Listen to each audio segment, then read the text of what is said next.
உலகம் யாவையும் தாமுல வாக்களும் நிலைப்பெறுத்தலும் நீக்கலும் நீங்களா அழகிலா விளையாட்டு உடையார் தலைவர் அன்னவருக்கே சரண் நான்களே.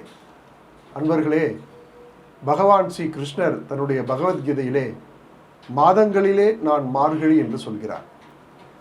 எத்தனையோ மாதங்கள் இருக்கிறது. 12 மாதங்களில் 11 மாதங்களுக்கு இல்லாத ஒரு பெருமை இந்த மார்கழி மாதத்துக்கு இருக்கிறது.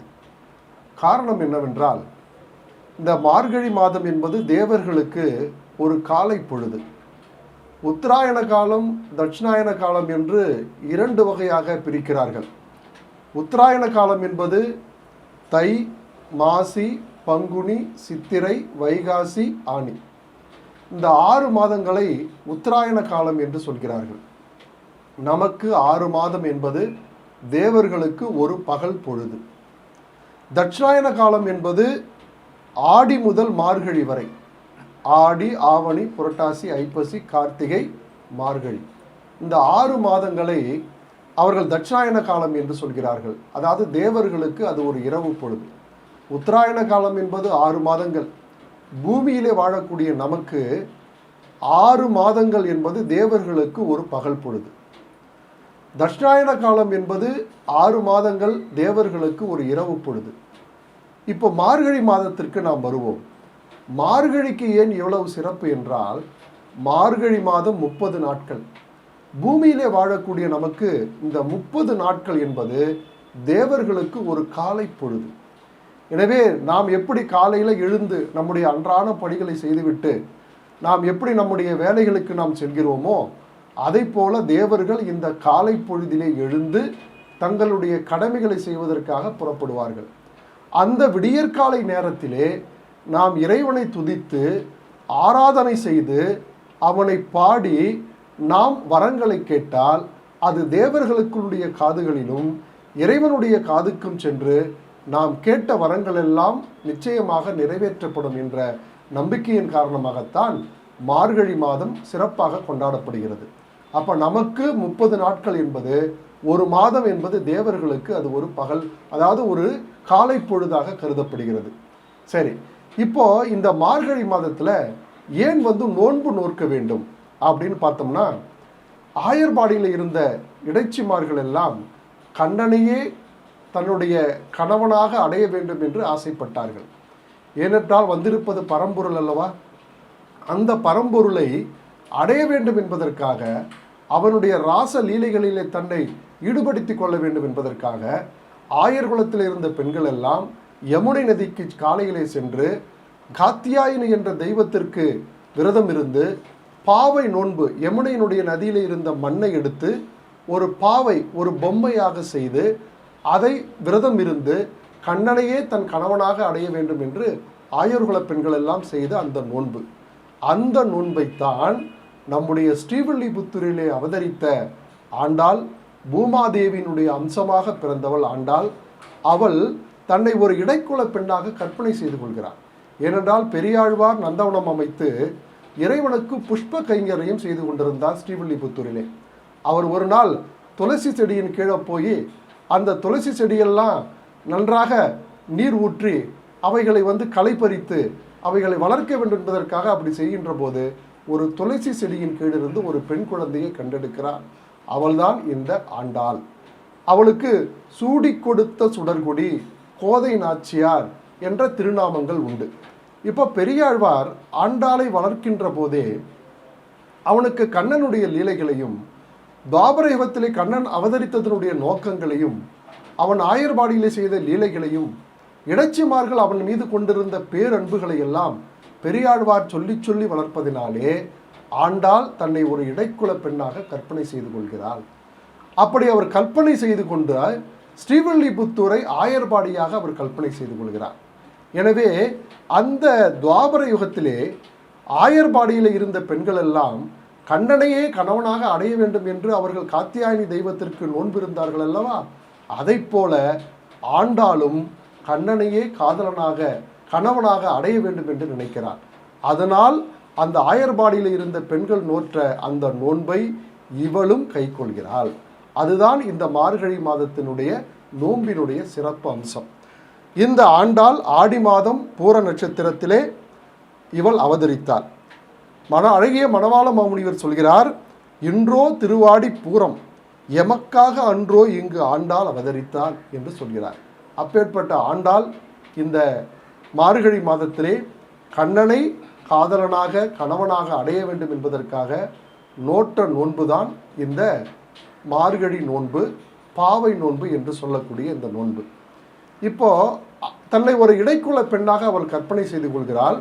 தான் வாழக்கூடிய அந்த பகுதியை ஆயர்பாடியாக கற்பனை செய்து கொள்கிறாள். அவள் இப்பொழுது தோழிமார்களை எல்லாம் அழைக்கிறாள்.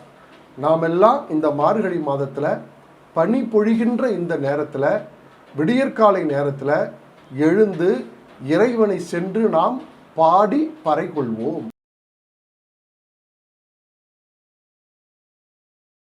அன்பர்களே, நாம் அடுத்து பார்க்கக்கூடியது மார்கழி மாதம் 6வது நாள் 6வது பாசுரம். இந்த பனி பொழிகின்ற இந்த மார்கழி மாதத்திலே ஆண்டாள் தனது தோழிமார்களை எல்லாம் அழைத்து கொண்டு கண்ணன் எம்பெருமானுடைய திருக்கோயிலை அடைந்து அவனை திருப்பள்ளி எழுச்சி செய்து அவனிடத்திலே அருளை பெற வேண்டும் என்பதற்காக தனது தோழிமார்களை எல்லாம் அழைக்கிறாள் ஆண்டாள் இந்த பாடலிலே. புல்லும் சிலம்பினகான் புல்லறையின் கோயிலில் வெள்ளை விழிச்சங்கின் பேரரவம் கேட்டிலையோ, பில்லாய் எழுந்திராய் பேய்முளை நஞ்சுண்டு கள்ளச்சகடம் கலக்கழிய காலோச்சி வெள்ளத்து அரவில் துயிலமர்ந்த வித்தினை உள்ளத்து கொண்டு முனிவர்களும் யோகிகளும் மெல்ல எழுந்து அரியன்ற பேரரவம் உள்ளம் புகுந்து குளிந்தேலோர் எம்பாவாய். புல்லும் சிலம்பினகான், விடியற்காலை உணர்த்தக்கூடியது பறவைகள் எழுப்பக்கூடிய ஒளி. புல்லும் சிலம்பினகான், பறவைகள் எல்லாம் கீச்சு கீச்சு என்று ஒளி எழுப்புகின்றன. மார்கழி மாதம் விடியற்காலை நேரம். எல்லா பெண்களும் கிளம்பி ஒருத்தினுடைய வீட்டு வாசல்ல வந்து நிற்கிறாங்க. குளிர் வீசுது, பனி பொழிகின்ற நேரம். ஆனால் ஒருத்தி மட்டும் எழுந்துக்கிற மாட்டேன்றான், அவன் மட்டும் படுத்துக்கிட்டு இருக்கா. இப்போ அவளையும் அழைத்து கொண்டு திருப்பள்ளி எழுச்சி செய்து பகவானிடத்திலே அருளை பெற வேண்டும் என்பதுதான் ஆண்டாளுடைய திட்டம். ஆனால் ஒருத்தி மட்டும் தூங்கிட்டு இருக்கா. அப்போ அவளுடைய வீட்டு வாசல்ல போய் தன்னுடைய தோழிமார்களோடு சென்ற ஆண்டாள் பாடுகிறாள், புல்லும் சிலம்பினகான். பறவை கூட்டங்கள் எல்லாம் ஒளி எழுப்புகின்றன. இது உன் காதில் கேட்கலையா? நாங்கள்லாம் பாரு குளித்து விட்டு கண்ணனை பாடி அவனுடைய பரிசை அருளை பெறுவதற்காக வந்திருக்கிறோம். எனவே பறவைகள் எல்லாம் ஒளி எழுப்புகின்றன. மார்கழி மாதம் விடியற்காலை நேரம். சரி, புல்லறையின் கோயிலில். புல்லறையன் என்றால் பட்சிகளுக்கெல்லாம் பறவைகளுக்கெல்லாம் அரசனாக இருப்பவன் கழுகு. அந்த கருடன், அந்த கருடனே வாகனமாக கொண்டிருக்கக்கூடிய எம்பெருமான் ஸ்ரீமன் நாராயணன், அவன் வாழுகின்ற அந்த கோயிலிலே வெள்ளை விழிச்சங்கின் பேரரவம் கேட்டிலையோ. பறவைகள் ஒளி எழுப்புகின்றன. மார்கழி மாதம் விடியற்காலை நேரம். அது மட்டும் இல்லை, புல்லறையின் கோயிலில் அந்த கருடனுடைய, பறவைகளுக்கெல்லாம் தலைவனாக இருப்பவன் கருடன், அவனையே வாகனமாக கொண்டிருப்பவன் பகவான் நாராயணன். அவன் வாழுகின்ற அந்த திருக்கோயிலில் இருக்கக்கூடிய விழிச்சங்கு சங்கநாதம் ஒலிக்கிறது.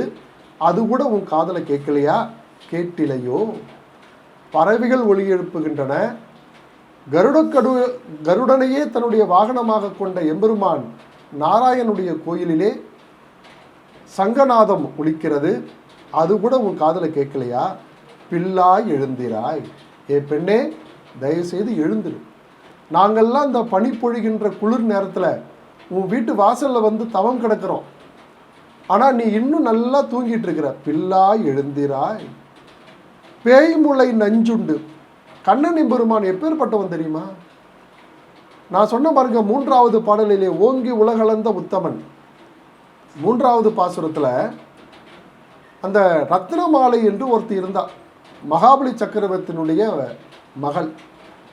அந்த வாமன அவதாரத்திலே வருகின்ற போது அவன் ரொம்ப அழகாக குள்ளமாக சிகப்பாக இருந்தான். அவனை அப்படியே வாரி அணைத்து அவனுக்கு முத்தம் கொடுக்க வேண்டும் என்று அந்த ரத்னமாலை நினைத்தாள். ஆனால் அவன் 3 அடி நிலத்தை கேட்டு வானத்தை 1 அடியாகவும் பூமியை 1 அடியாகவும் அளந்த பிறகு 3வது அடிக்கு எங்கே இடம் கேட்க உடனே மகாபலி சக்கரவர்த்தியினுடைய தலையிலே காலை வைத்து அவனை அழுத்தி கொன்றான் அல்லவா. அந்த சமயத்தில் அந்த ரத்னமாலை நினைக்கிறாளாம், இவனை அப்படியே கிழிச்சு போடணும் இந்த சின்னவனை, இந்த வாமனனை என்று அவள் நினைக்கிறாளாம். அந்த ஆசையை பகவான் துவாபர யுகத்திலே நிறைவேற்றுகிறார். அந்த ரத்ன மாலை தான் இப்பொழுது பூதகியாக அவதாரம் எடுத்து வந்திருக்கிறார். எனவே அவள் என்ன பண்ணுறா, அவன் கம்சன் வந்து ஏவி விடுறான். இப்போ ஆயர்பாடியில் கண்ணை வளர்ந்துட்டு இருக்கான். தேவகிக்கும் வசுதேவருக்கும் பிறந்த 8வது குழந்தை தான் என்னை கொல்லப் போகிறான், அசிரிய வாக்கு சொல்லிடுச்சு. அதனால் அவனை போய் நீ கொல்லணும் என்று ரத்னமாலை இந்த ஜென்மத்திலே அவள் பூதகியாக அவதாரம் எடுத்திருக்கிறாள். அவளை கம்சன் அனுப்பி வைக்கிறான். எனவே பேய் முளை நஞ்சுண்டு. அவ போய் கேட்குறா யசோதை கிட்ட, மாதா யசோதை, எனக்கு மடியில் பால் நிறைய சுரந்திருக்கு, உன் கண்ணனை கொஞ்சோண்டு கொடுங்களேன், அவனுக்கு நான் பால் கொடுக்கணும் என்று வாங்கி தன்னுடைய விஷப்பாலை அந்த கண்ணனுக்கு கொடுக்கிறார். அவருக்கு தெரியாதா? ஏனென்றால் உலகத்தையே தனது வாய்க்குள்ளே அடக்கி வைத்திருப்பவன், தன் வயிற்றுக்குள்ளே அடக்கி வைத்திருப்பவன் எம்பெருமான். வந்திருப்பது சாதாரண ஆள் இல்லை, ஒரு பெண் அல்ல, அவள் ஒரு பூதகி என்று அவருக்கு தெரியாதா? கம்சன் ஏவிய ஆள் என்பது அவருக்கு தெரியாதா? உடனே என்ன பண்ணார், பேய் முளை நெஞ்சுண்டு. அந்த விஷப்பாலை அப்படியே பகவான் என்ன பண்றாரு, அவளுடைய மார்பில் இருந்து உறிஞ்சிக்கிறார். உறிஞ்சி அவளை அப்படியே கொள்கிறார். பேய்முளை நெஞ்சுண்டு. அது மட்டும் இல்லை, கள்ளச்சகடம் கலக்கழிய காலோச்சி. அதாவது சகடாசூரன் என்று 2 பேர். அவனை கம்சன் என்ன பண்ணுறான், வண்டி சக்கரமாக மாறி போய், தேர் சக்கரம் இருக்கு இல்லையா, அந்த தேர் சக்கரமாக மாறி போய் கண்ணன் விளையாடிக்கிட்டு இருப்பான் ஆயர்பாடியில்.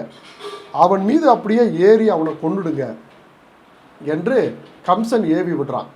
அந்த சகடாசூரன் 2 பேர் வரான், வண்டி சக்கரமாக மாறி 2 பேரும் வரான். அந்த வண்டி சக்கரமாக இருக்கிற அவனை காலோச்சி, குழந்தையா இருக்கக்கூடிய கண்ணன் தனது கால்களினாலே அந்த வண்டி சக்கரத்தை உதைத்து அந்த சகடாசூரனையும் வதம் செய்கிறான் கண்ணன். பேய்முளை நஞ்சுண்டு பூதகியை வதம் செய்தான். தன்னை கொல்வதற்காக வந்த சகடாசூரர்களையும் அவன் வதம் செய்தான்.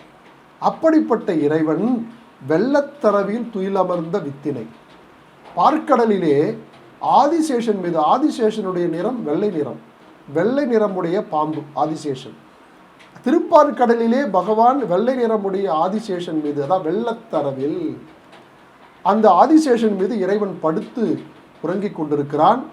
அவன் துயிலமர்ந்த வித்தினை, அவன் படுத்து உறங்குகின்ற அந்த இறைவன் வித்தினை, உயிர்களுக்கெல்லாம் வித்தாக இருக்கக்கூடிய எம்பெருமான் ஸ்ரீமன் நாராயணன். அவனே ஆயர்பாடியிலே கண்ணனாக அவதாரம் எடுத்திருக்கிறான். இங்கு என்ன வித்தினை, உயிர்களுக்கெல்லாம் வித்தாக இருப்பவன். ஏனென்றால் பரமாத்மா அவன்தான், அவனுடைய ஒரு பகுதி தான் இந்த ஜீவாத்மாக்கள். எனவே இந்த உயிர்களெல்லாம், இந்த உலகத்திலே எத்தனையோ கோடி உயிரினங்கள் இருக்கு, அத்தனை கோடி உயிரினங்களும் பரமாத்மாவையாகிய இறைவனிடத்தினுடைய ஒரு சொரூபம் தான் இந்த ஜீவாத்மாக்கள். எனவே வித்தினை, அப்படிப்பட்ட அந்த இறைவனை உள்ளத்து கொண்டு முனிவர்களும் யோகிகளும் தங்கள் மனதிலே அவனை நிறுத்தி, அந்த தன்னுடைய இதய கோயிலிலே எம்பெருமானாகிய அந்த நாராயணனை நிறுத்தி முனிவர்களும் யோகிகளும் மெல்ல எழுந்து அரி என்ற பேரர்வம் அவர்கள் உச்சரிக்கிறார்கள். அந்த முனிவர்களும் யோகிகளும் ஹரி ஹரி ஹரி என்று அவனுடைய திருநாமத்தை உச்சரிக்கிறார்கள். அப்படி உச்சரிக்கின்ற போது உள்ளம் புகுந்து குடிந்தேலோர் எம்பாவாய், நம்முடைய மனதுக்குள்ளே அந்த ஹரி என்ற திருநாமமானது உள்ளத்திலே சென்று குளிர்வித்து நம்மையெல்லாம் மகிழ்ச்சி செய்கிறது. எனவே பெண்களே, நீ ஏன் இன்னும் தூங்கிட்டு இருக்கிற? அவன் எப்பேற்பட்ட ஒரு வீரன்! அவன் சகடாசூரனை வதம் செய்தவன், அது மட்டும் இல்லை பூதகியை வதம் செய்தவன். அப்பேற்பட்ட இறைவன் ஆயர்வாடியிலே கண்ணனாக இருக்கிறான். அவனை போய் நாம் சென்று பாடி அவனுடைய அருளை பெற வேண்டாமா? நாங்கள் எல்லாம் உங்கள் வீட்டு வாசலில் பனி பொழிகின்ற இந்த மார்கழி மாதத்தில் காத்துக்கிட்டு இருக்கிறோம். நீ மட்டும் இன்னும் தூங்கிட்டு இருக்கியே, எங்கள் மீது உன்னுடைய கருணை படக்கூடாதா? எழுந்து வா என்று அழைப்பதாக இந்த 6வது பாசுரம் அமைகிறது.